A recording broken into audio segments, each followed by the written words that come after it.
Hello there and welcome back to the channel. This is Nerd.World History. Sorry for, again, the slight break in my upload speed, but my house is finally coming together. You can't tell it from this room, but it is. Garden's nearly done, etc. I should be back to more regular speed uploading soon on this channel and on all my others. Check them out, by the way. They're in the description below.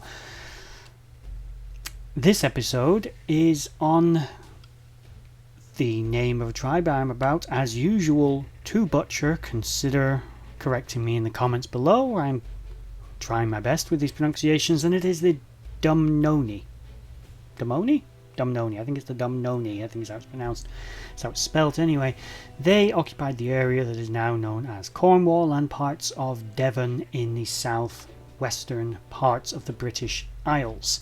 It's one of the areas of Britain that is still relatively considered Celtic and has close connections to the Brythonic speaking people of Brittany in northern France.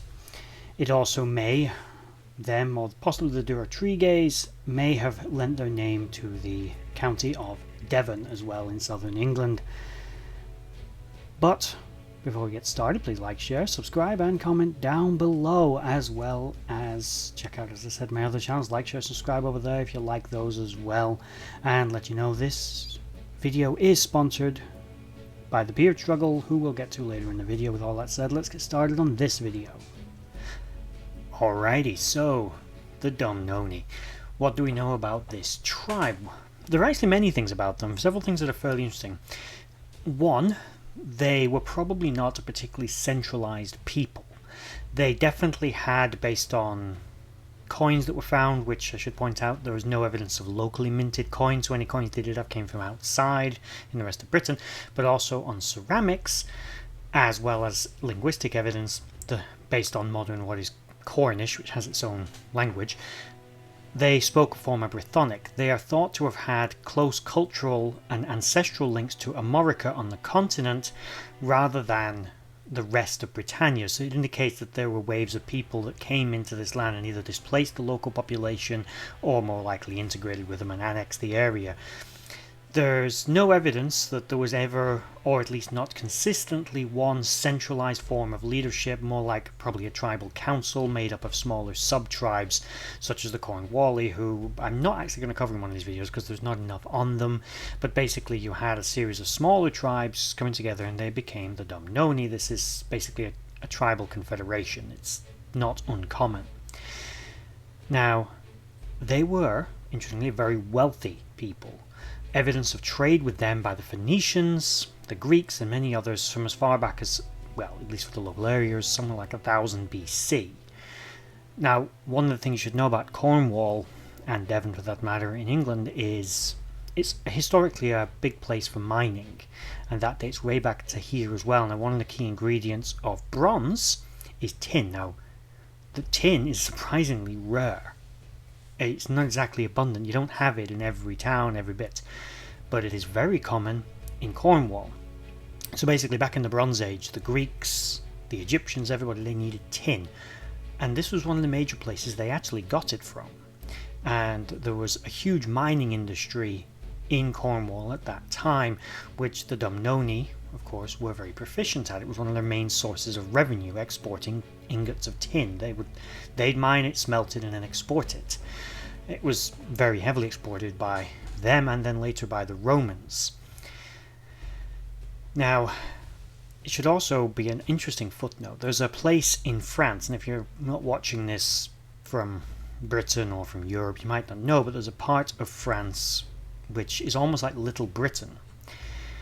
And it's on the northern coast. Now, it's the reason for it sharing a name with Britain is because in the post-Roman period, large numbers of people exited Britannia, mostly because of displacement by Anglo-Saxons, and they fled south to the continent, and they took over and annexed an area that is now in northern France and shares its namesake with Britannia.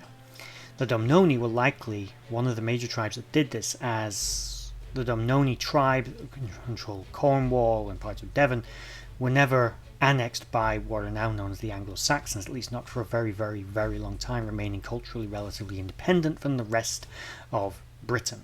And they remained Britons after England was formed, and eventually the full unification, but that's a post-Roman thing, and this is prehistory. Now, back then, as I said, they were a wealthy and relatively powerful tribe, but they were more interested in what was going on in Europe than they were in the rest of Britain. As a result, their annexation by the Romans was relatively easy. Unlike, say, the Durotriges, who put up a fight, who were right on their border, the Dumnonii didn't. We know the relative borders of the Dumnonii based on Ptolemy's geographies in the 2nd century. He describes them as dwelling in the south-western portions of Britannia, and basically describes a few rivers, things like that. Basically, we know roughly where their approximate borders were, and he named a few towns. What is now known as Exeter was originally possibly their capital, if you can say a tribe that didn't have a massively unified, centralized state, as having a capital. As I said, these were not a people who put up, at least not a unified resistance against the Romans. There were certainly pockets of it, but no large major battles took place within their territory.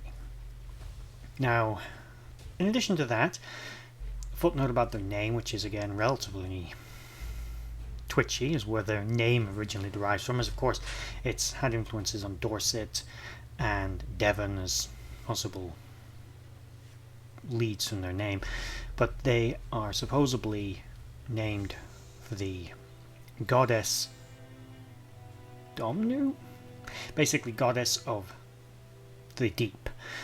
Now, they were also believed to have been, is an interpretation from the modern Welsh dialects and Brythonic dialects, that the name Dumnonii translates as meaning peoples of the deep lowlands. So probably it's somewhere in the middle of the two. Decide for yourselves. As I've said in many of my videos, I'm not a linguistic historian. I've had to research that one. To me, it's more likely they're named after the goddess, but if the goddess means is the goddess of the deep, then it probably just does mean both, actually. But anyway, there we have the Dumnonii. Again, my most notable thing about these people is their powerful or extensive Mediterranean connections. The Greeks, the Phoenicians, and probably far beyond that, these people were the biggest exporters.